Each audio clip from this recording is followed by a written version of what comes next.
So today we had a little creek.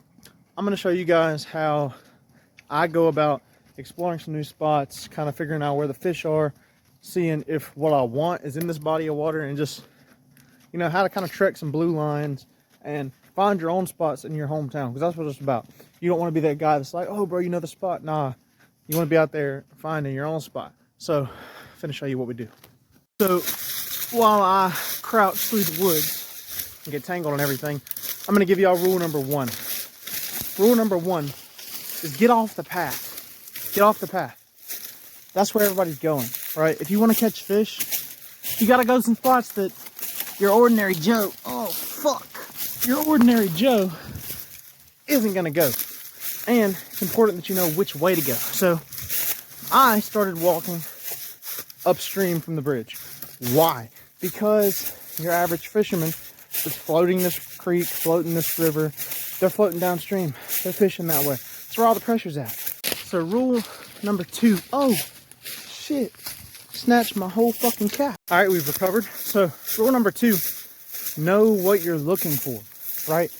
You're traversing a new piece of water and you've never seen any of these spots before.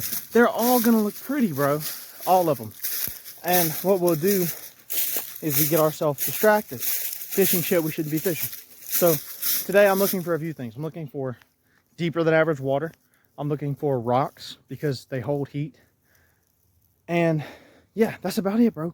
Deep water and rocks. If it's not that, I'm not fishing it. Next big tip is realize you probably haven't walked far enough. Like, you just haven't. Have you been just kicking it through the fucking woods for 4 miles at least? You haven't gone far enough. You got to get away from where people are fishing. And I feel like people underestimate how far other people go, but few of y'all are doing 4 miles in this shit. So that's about where I start fishing. Anything inside of 4 miles, I might try it, but honestly, hopes aren't high. You know, it's probably been fished. Next tip is remember that this is a scouting mission, all right? I got one rod here, another one in the backpack. We're gonna set out 2, right? This isn't a fucking trophy fish mission. We're trying to find fish. So guess what? We fishing on the bottom with worms, bro, live bait. You know why? That's catching all the panfish, it's catching catfish, it's catching bass. It's giving you a good read of what's in the water. You're getting to see that there's fish there. Because if there's fish, they're gonna eat live bait.